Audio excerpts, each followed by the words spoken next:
Tengan ustedes muy buenas noches. Continuamos con este segundo Congreso Laboral. Estamos en el primer día de estas ponencias destacadas en derecho laboral, gracias a la Federación Peruana Unificada de Abogados. En esta oportunidad nos acompaña el doctor Oscar Arias Soto. Él nos acompaña desde el hermano país de Colombia. Él nos trae el tema, el principio proteccionista constitucional en el derecho del trabajo. El doctor Oscar Arias Soto es doctor en Derecho y Ciencias Políticas. Es magíster en docencia universitaria por la Universidad del Valle. Es especialista en Derecho Laboral y esta noche nos va a deleitar con sus conocimientos jurídicos en cuanto a la materia laboral que estamos impartiendo. Ahora no podemos darle el paso todavía al doctor porque tenemos que agradecer a quienes hacen posible estos eventos que están siendo difundidos por las redes sociales, al Instituto Peruano de Derecho y Gobernabilidad, a la Sociedad Peruana de Derecho, al Instituto Yachay. Bienvenido, doctor, y lo dejo con su ponencia. Bienvenido a Perú de forma digital. Adelante, doctor. Aló. Escúchame un segundo, es que todavía se escucha de fondo la otra conferencia. Correcto, doctor. No, no se preocupe, ya estamos en vivo, no se preocupe. Usted simplemente exponga, doctor. Sí. Sí, lo que pasa es que como la tengo de fondo aquí en el audífono, entonces quiero apagar la otra conferencia para yo empezar. Correcto, doctor, correcto. Pero sí, como le vengo mencionando, sí, ya estamos en vivo. Ahí, bueno, son cuestiones de transmisión. Entonces esperamos al doctor también para que pueda verificar la conexión. Bueno, ok. Bueno, entonces, ¿puedo comenzar? Comience, doctor. No hay ningún problema. Okay. Bueno, ok. Escúchame un segundo porque es que tengo la otra conferencia, está aquí. Entonces voy a apagarla, dame un segundo. Sí, no hay ningún problema, doctor. La otra conferencia. En vivo. Sí, algunos problemas a veces que existen en vivo siempre, pero son circunstancias específicas. Sí, un segundo, doctor, ya. Salimos de la conferencia de Facebook. Sí, doctor.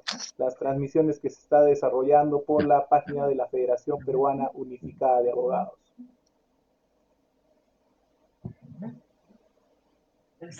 Buenas noches, apreciado colega. Aló. Sí, doctor, se le escucha. ¿Podemos comenzar ya? Sí, doctor, adelante, doctor. Bueno, ok. Quiero comenzar esta conferencia. En primer lugar, pues, inmensas gracias a los colegas de la Federación Peruana Unificada de Abogados, en primer lugar.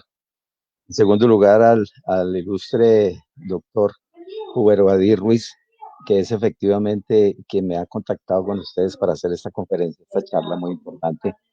Y de verdad que para mí es un honor poder dirigirme a los hermanos peruanos para trabajar esta parte del derecho y de manera particular lo que es el derecho del trabajo. Bueno, muy bien. En relación con el derecho del trabajo, para hacer una introducción a lo que constituye esta conferencia, es muy importante que haga una lectura, pues, muy literal de lo que constituye parte de la introducción de mi tesis doctoral, ¿cierto? Dice lo siguiente, dice, la justicia resplandece y brilla con luz propia en aquellos sistemas en los cuales el derecho se constituye en un mecanismo para alcanzar un orden social justo.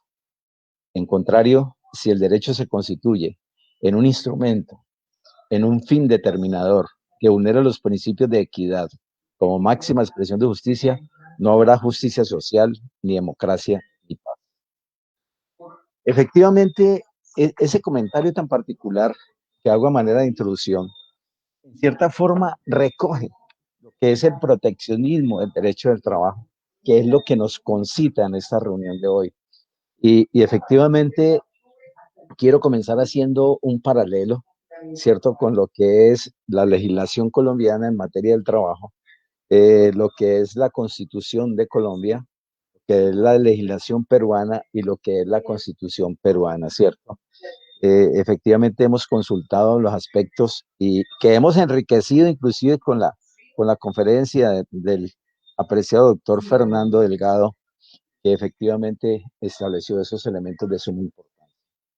Ahora bien, la primera figura que quiero tocar son los aspectos relacionados con el principio proteccionista. En efecto, ese principio proteccionista, que es un principio protector, que es un principio tuitivo, que igualmente lo maneja de manera conjunta, no solo nuestro derecho del trabajo, sino que también lo maneja de manera conjunta el derecho peruano, el derecho laboral peruano. Y es preciso hacer un comentario muy interesante de lo que es la significación del derecho del trabajo. El ilustre tratadista del derecho mexicano, Mario de la Cueva, decía efectivamente que el derecho del trabajo representa un nuevo orden social, ¿no? En sus obras escritas en México, donde eso describe del siglo pasado y nos constituye un marco de referencia supremamente importante para determinar la significación de lo que es el derecho del trabajo y todo lo que representa el derecho del trabajo. A renglón seguido, es importante establecer unos aspectos que se manejan tanto en nuestro código sustantivo como en el código sustantivo de la República del Perú, ¿cierto? Eh, por ejemplo, nuestro código sustantivo dice claramente que la finalidad es la de lograr la justicia en las relaciones del trabajo, ¿cierto? Y esa finalidad como tal tiene un carácter muy importante que permite el desarrollo mismo del derecho del trabajo. Eso por un lado. Por otro lado, nuestro código dice que busca la eliminación y la búsqueda de un equilibrio social y la eliminación de toda clase de desigualdad, absolutamente toda clase de desigualdad. Busca eso de manera particular, ¿cierto? Que se eliminen todos esos aspectos tan importantes. Entonces, en ese orden de ideas, el principio proteccionista es muy constitucional y aprovechamos que efectivamente hay una constitucionalización importantísima del derecho del trabajo que se maneja en toda América. El año pasado tuve la oportunidad de dictar una conferencia en la Escuela Libre de Derecho de la San José de Costa Rica, donde efectivamente trabajamos ese aspecto proteccionista y hubo un congreso que giró mucho en torno a lo que es el principio proteccionista de manera general y cómo efectivamente consulta ese principio proteccionista la protección no solamente al trabajo, sino al trabajador, teniendo como fundamento que lo que se quiere es proteger al trabajador. Al fin y al cabo, es la finalidad en defensa de los derechos humanos, en defensa del trabajador y en defensa mismo de esa actividad tan importante que desarrolla el trabajador dentro de los diferentes estadios sociales. Ahora bien, cuando hablamos de ese aspecto, es muy importante hacer referencia a la Constitución del Perú, porque, por ejemplo, la Constitución del Perú entra en vigencia el 31 de diciembre de 1993 y nuestra constitución entra en vigencia en 1991. La verdad es que las dos constituciones son constituciones muy jóvenes, pero igual manejan esa concepción proteccionista como lo establece el artículo 27 de la Constitución del Perú y lo establece el artículo 25 de nuestra Constitución. Entonces, para significar la importancia de ese principio proteccionista desde el punto de vista constitucional. Ahora bien, si analizamos ese aspecto que es tan importante, ¿cierto? En la parte esencial de la Carta Fundamental del Perú, maneja un concepto de democracia y, y, entiendo que se enmarca ese concepto de democracia dentro de la concepción misma de Estado de Derecho. Y es claro al advertir, ¿cierto? Donde cuando habla el preámbulo de la Carta Política del Perú, habla precisamente de un aspecto que nosotros logramos eliminar de nuestro preámbulo de la Constitución Nacional del 91, que a diferencia de la Constitución de 1886 de Colombia, hablaba precisamente de ese amparo que tiene la Carta Política en su preámbulo del Perú, que efectivamente permite determinar que está muy asimilada a esos conceptos que establece la Constitución de 1886. Ahora bien, hay una cosa muy importante que quiero significar. Cuando nosotros hablamos de nuestra carta política, ¿cierto? El principio proteccionista efectivamente se consagra en el artículo 25, pero ojo, que no nace con la Constitución del 91 en Colombia. El principio proteccionista está inmerso desde 1950, está inmerso en la aparición del Código Sustantivo del Trabajo. Ya se hablaba de ese principio proteccionista y lo desarrolla en su artículo 9, pero ya indagando y haciendo investigación sobre nuestra Constitución, es importante hacer una referencia en relación con el acto legislativo número 1 de 1936 en Colombia. Ese acto legislativo en Colombia efectivamente ya hablaba del principio proteccionista, ya hablaba del principio proteccionista y hablaba precisamente de la protección al trabajador, ¿cierto? Entonces, quiero significar que el principio proteccionista no es un principio tan nuevo como se pretende hacer ver en nuestra carta política. Está regida por la concepción de Estado Social de Derecho, sino que es un principio que ya guardaba una antigüedad importantísima frente a ese esquema y frente a lo que constituye efectivamente el desarrollo de la ley. Ahora bien, ¿qué me permite diferenciar esa situación? ¿Cierto? Estamos frente a unas constituciones, tanto la Constitución del Perú como la Constitución colombiana, para hacer un análisis legislativo y algo de legislación comparada, que efectivamente ambas constituciones manejan un concepto antropocéntrico. Es decir, antropocéntrico, ¿por qué razón? Porque esas constituciones están centradas en la persona humana, están centradas para efectos de manejar lo pertinente a lo que son los derechos humanos, para manejar lo que es la dignidad humana. Entonces, todos estos aspectos, una vez concentrados, nos permiten determinar la importancia que tienen los derechos humanos, la importancia que tiene la dignidad humana dentro de la concepción del desarrollo y evolución misma del derecho del trabajo. Queda y parte del presupuesto de que es antropocéntrico, que es un aspecto supremamente importante, y ese aspecto tan importante es lo que permite determinar que efectivamente estamos frente a unas constituciones supremamente garantistas. Los maestros, ilustres maestros que me antecedieron pues, en el uso de la palabra y en el manejo de esta conferencia, en particular el doctor Fernando Delgado Albizuri, él habla de un aspecto que en mi concepto constituye un fundamento para el desarrollo mismo y la evolución del derecho del trabajo. Estamos centrados en qué aspecto, en que efectivamente hay unas normas que en la medida en que amparan el derecho del trabajo, han permitido que la evolución constitucional, ¿cierto? Que esa evolución que se presenta se constituya en un aspecto fundamental para el desarrollo mismo del trabajo. Cuando hablamos de la dignidad humana, necesariamente el concepto de dignidad humana que está inmerso en las mismas definiciones del derecho, en la misma definición del contrato de trabajo en Colombia, ¿cierto? Y en el carácter protector que genera el artículo 27 de la Constitución del Perú, ese concepto es de una gran importancia y se constituye en la piedra angular para la protección no solo del trabajo, sino también del trabajador. Ahí es donde está enmarcada la importancia para el desarrollo mismo de estos conceptos y de estos criterios.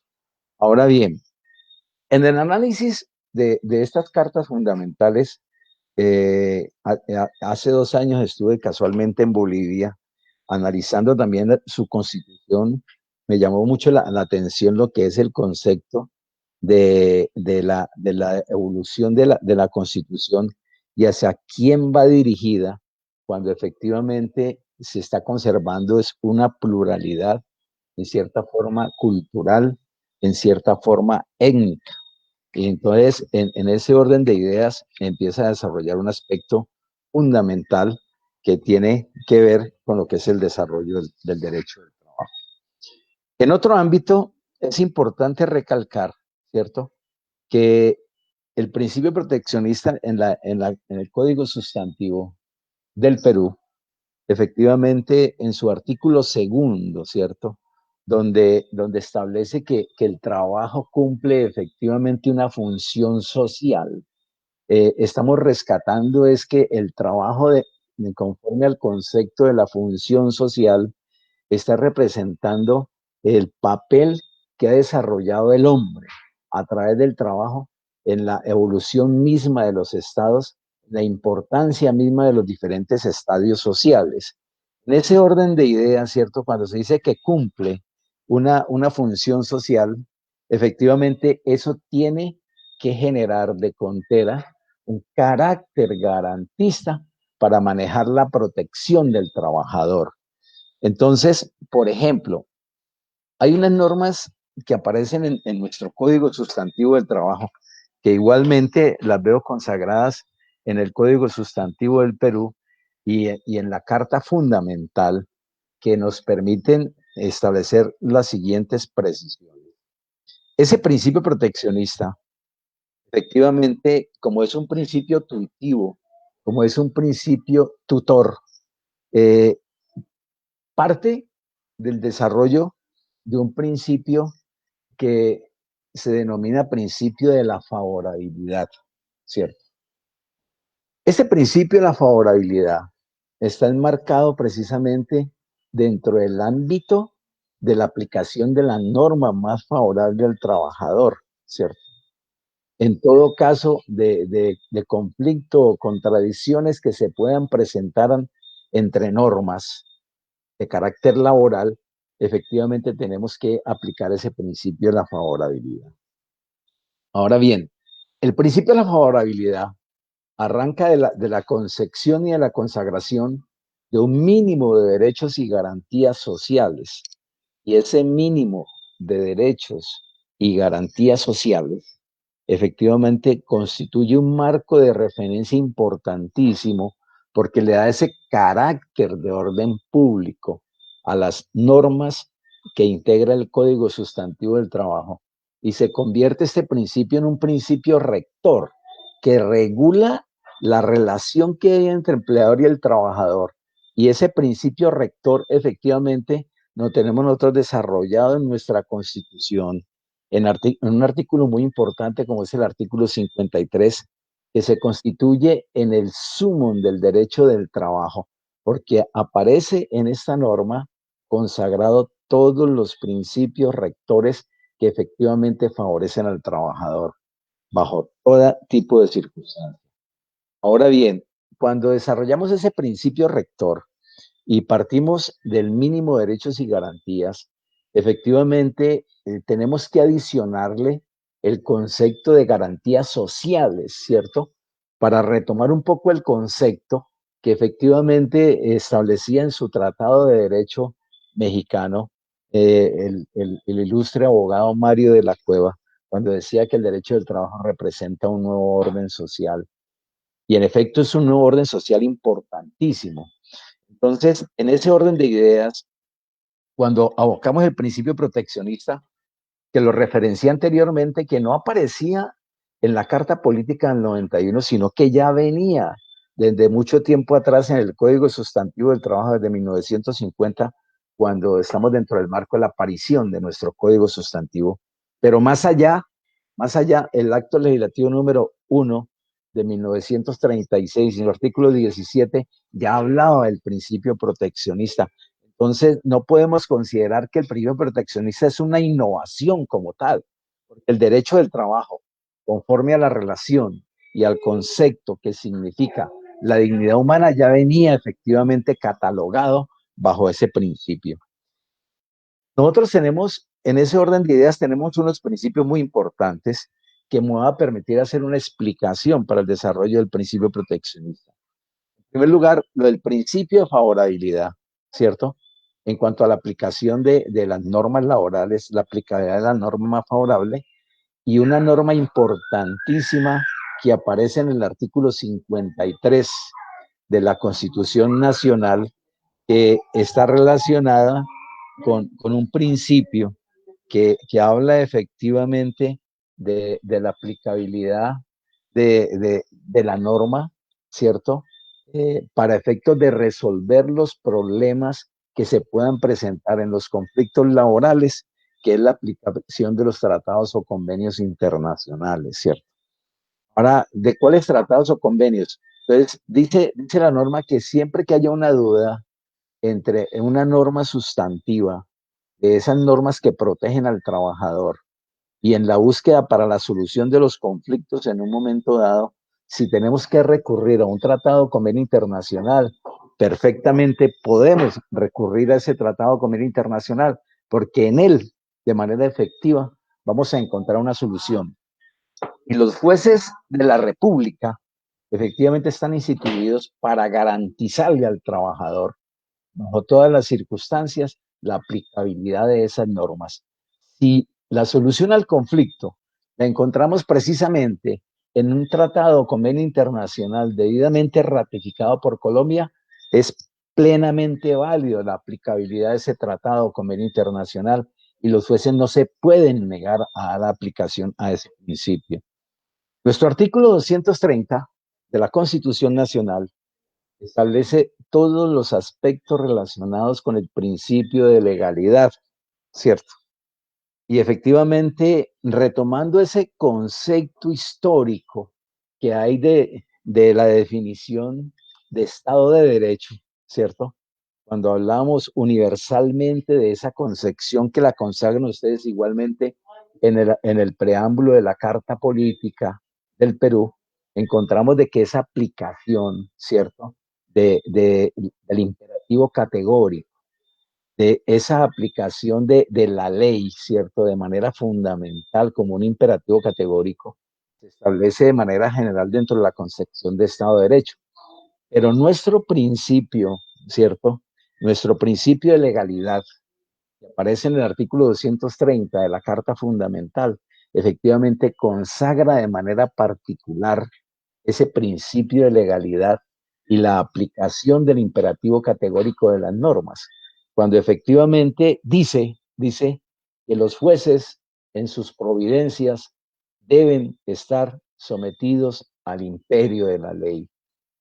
Entonces, para el juez es un imperativo categórico resolver los conflictos cuando eso se presentan, pero lo debe resolver dentro de los cánones del imperio de la ley, y efectivamente esta misma norma nos permite el establecimiento de las fuentes del derecho para efectos de resolver los conflictos y establece una figura muy importante, que es la figura de la equidad. ¿De cuál equidad es que estamos hablando? Estamos hablando de la equidad como una máxima expresión de justicia. Estamos hablando de la equidad no bajo la concepción de darle a cada cual lo que le corresponde, porque no ese es el concepto de justicia. El juez al momento de resolver un caso en particular efectivamente tiene que dar la aplicabilidad. Nuestro artículo 228 efectivamente consagra el principio y el ordenamiento de carácter público, el principio de orden público, y le da esa categoría a las normas que integran el derecho del trabajo. Dice que las normas laborales son de orden público.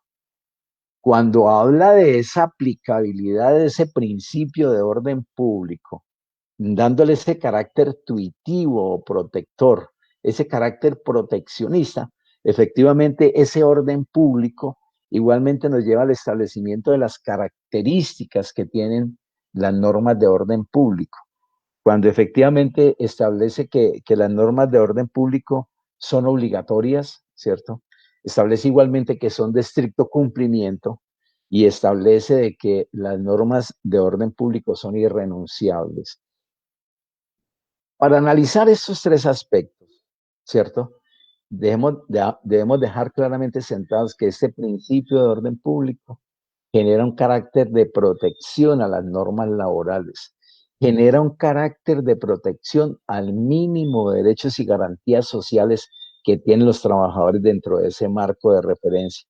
Entonces, tiene el principio de orden público una virtual importancia por su protección, por su carácter protector, porque protege al trabajador. Ahora bien, esta regla y esta aplicabilidad de este principio de orden público nos lleva igualmente a la aplicabilidad y voy a permitirme hacer un comentario sobre la conferencia del maestro Fernando, muy interesante por demás, donde hablaba precisamente de la aplicabilidad de la figura del indubio prooperario, ¿cierto? Nosotros lo manejamos bajo la égida, ¿cierto? Y está togado efectivamente por el manejo del principio del debido proceso. El debido proceso es constitucional. Entonces, cuando hablamos precisamente de ese indubio prooperario, la Corte Constitucional, en sentencias reiteradas, le ha dado precisamente la importancia de cómo debe ser tan garantista el proceso a través del cual se pretende resolver la situación de un trabajador, el manejo de las dudas.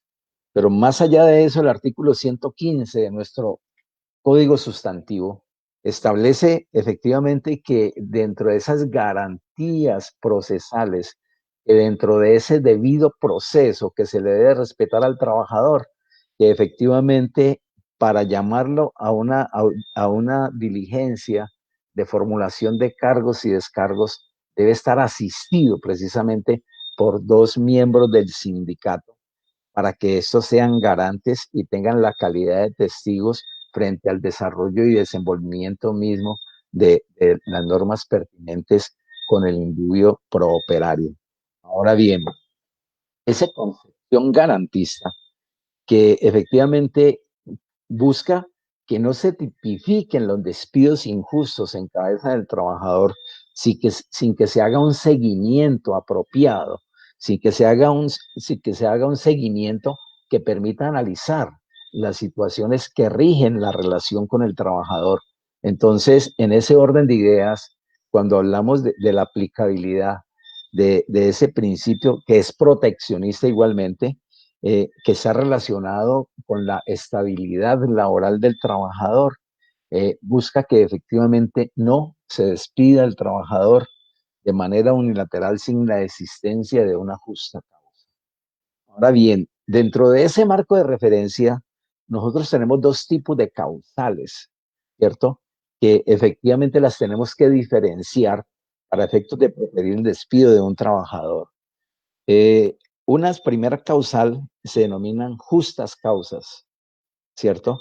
Y son precisamente las justas causas para el despido, para hacer una clasificación de las causales. Una segunda causal, efectivamente, se denominan las causas legales, ¿cierto? Las causas legales efectivamente se dan por ministerio de la ley. Entonces, manejamos dentro de nuestra legislación y en su contexto estos dos tipos de causales. Una denominadas justas causas y las otras denominadas causas legales. Veamos qué pasa con las causas legales y voy a hacer referencia para no tocar el aspecto de las justas causas que trabajó el doctor Fernando y es lo siguiente. Dentro de esas normas, dentro de esos numerales que consagra el artículo 61 del Código Sustantivo del Trabajo, cuando habla precisamente de las causas legales, ¿cierto? Establece una que es el común acuerdo entre las partes para que se dé por terminado el contrato de trabajo y que lógicamente esa causal está inspirada en un principio universal del derecho que habla sobre un aspecto relacionado de que en derecho las cosas se deshacen de la misma forma como se hacen. Ese hecho permite que el trabajador y el empleador, si se ponen de acuerdo, puedan dar por terminado de común acuerdo el contrato de trabajo. Pero igual hay una causal a la cual yo quiero hacer referencia ahí, ¿cierto? Que aparece en ese artículo 61 y está relacionada con la terminación del contrato de trabajo cuando efectivamente el contrato es de aquellos contratos que tienen solución de continuidad. Es decir, estoy hablando de los contratos que se celebran a término fijo. Ahora bien, ¿a dónde va precisamente la inquietud que quiero plantear? Tengo en mi poder una sentencia proferida el 16 de octubre del 2020, la semana pasada, a través de la cual la sala de decisión del Tribunal del Distrito Judicial de Santander de Cúcuta, de Cúcuta, en segunda instancia procede a fallar una acción de reintegro dentro del foro sindical y me llama poderosamente la atención que el fundamento que tiene en la sentencia el juez, el magistrado ponente de esta sentencia, es precisamente esa causal de que el trabajador lo que había celebrado era precisamente un contrato de trabajo a término fijo.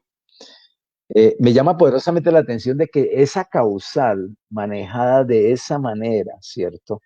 Efectivamente se esté constituyendo en una vulneración del fuero sindical que tienen los trabajadores, cuando efectivamente eso atenta contra la misma libertad de sindicación, que es un convenio consagrado por la OIT a través del convenio 87 con Colombia, debidamente que ratificado por el Congreso de la República, pero esa causal manejada de esa manera tan expiatoria, donde efectivamente se comienza a vulnerar, ¿cierto? El fuero sindical como esa garantía y esa protección que tienen determinados trabajadores de no ser despedidos. Entonces, por el hecho de tener un vínculo mediatizado por una solución de continuidad, por ser un contrato celebrado a término fijo, realmente constituye una preocupación de cara a lo que es la defensa misma del principio proteccionista y de cara a lo que es el fuero sindical como esa garantía que gozan los trabajadores para no ser despedidos. En ese orden lógico, efectivamente, pues tiene que causarnos una gran preocupación a nosotros los abogados que trasegamos en el derecho del trabajo, cuando nosotros siempre buscamos es la protección del trabajador, cuando nosotros siempre buscamos es el amparo del trabajador. Y en ese orden de ideas, realmente no nos parece absolutamente nada simpático que se termine un vínculo contractual, porque efectivamente aparece mediatizada una característica de solución de continuidad del contrato de trabajo. Ahora bien, en cuanto al manejo de la parte del vínculo que aparece también en el principio proteccionista, cuando dice que se proteja al trabajador y al trabajo, porque se considera el trabajo como un derecho humano. Entonces, eso es lo que ha permitido generar una conexidad para llegar a lo del bloque de constitucionalidad y permitir la aplicación y que se convierta el derecho del trabajo en un derecho fundamental, porque efectivamente nuestra constitución aparece clasificado los derechos de primera, segunda y tercera generación. Y entre los derechos de primera generación, a pesar de que tenemos el artículo 25 constitucional que consagra el principio proteccionista, efectivamente, de Contera por sí solo no se constituye en un derecho fundamental para que sea defendido a través de la acción de tutela como una medida garantista, como una acción popular para proteger los derechos de un trabajador. Ahora bien, ¿qué es lo que ha permitido el desarrollo de esta figura? Es precisamente esa conexidad que se presenta entre el trabajo como un derecho humano, en el respeto de la dignidad humana del trabajador, los derechos humanos, que es lo que permite la integración del bloque de constitucionalidad y genera una conexidad supremamente importante que es garantista para la protección de los derechos de los trabajadores. La verdad es que esta constitucionalización del derecho laboral, eh, a diferencia de otros derechos que igualmente están regidos por esa constitucionalización, en nuestra carta política, el avance ha sido un avance significativo, ha sido un avance supremamente importante que ha permitido que el derecho del trabajo evolucione, que las figuras protectoras y intuitivas que amparan no solamente al trabajo, sino también al trabajador, efectivamente se constituyan en un principio rector para el manejo de las relaciones laborales.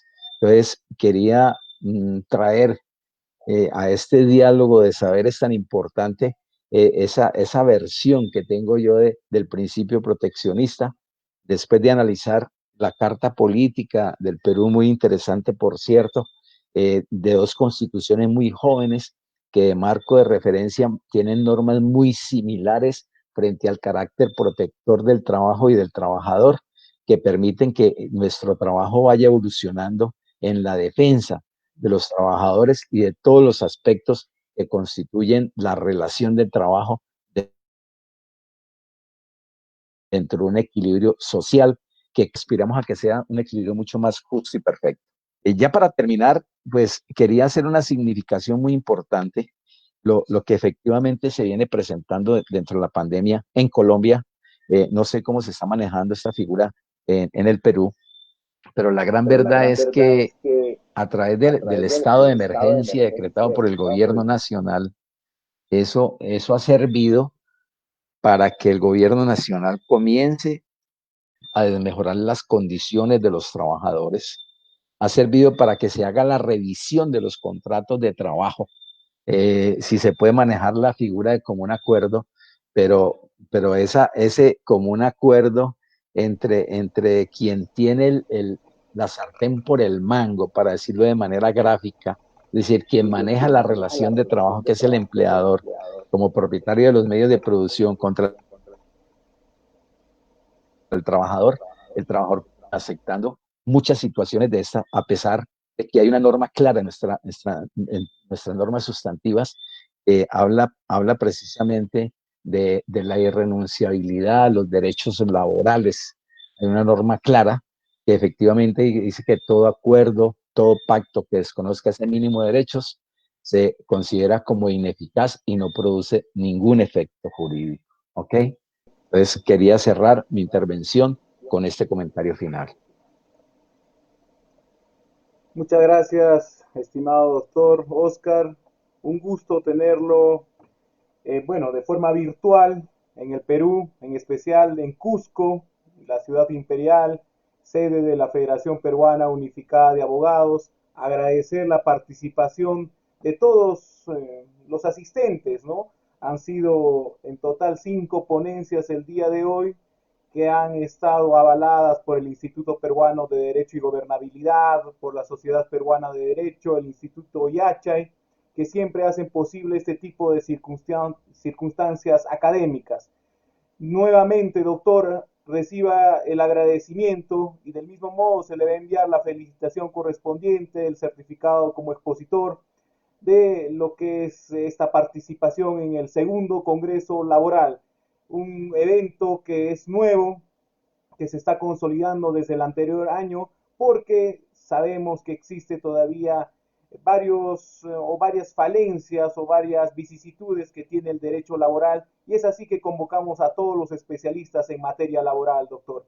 Un abrazo, doctor, y nuevamente Hombre, muy agradecido. para ustedes mis agradecimientos y pueden contar conmigo, de verdad, muy grato poder hacer este diálogo de saberes y de acercamientos en defensa del derecho del trabajo. Muy amables a ustedes y mil gracias por la invitación. Hasta luego, doctor. Un abrazo. Ok.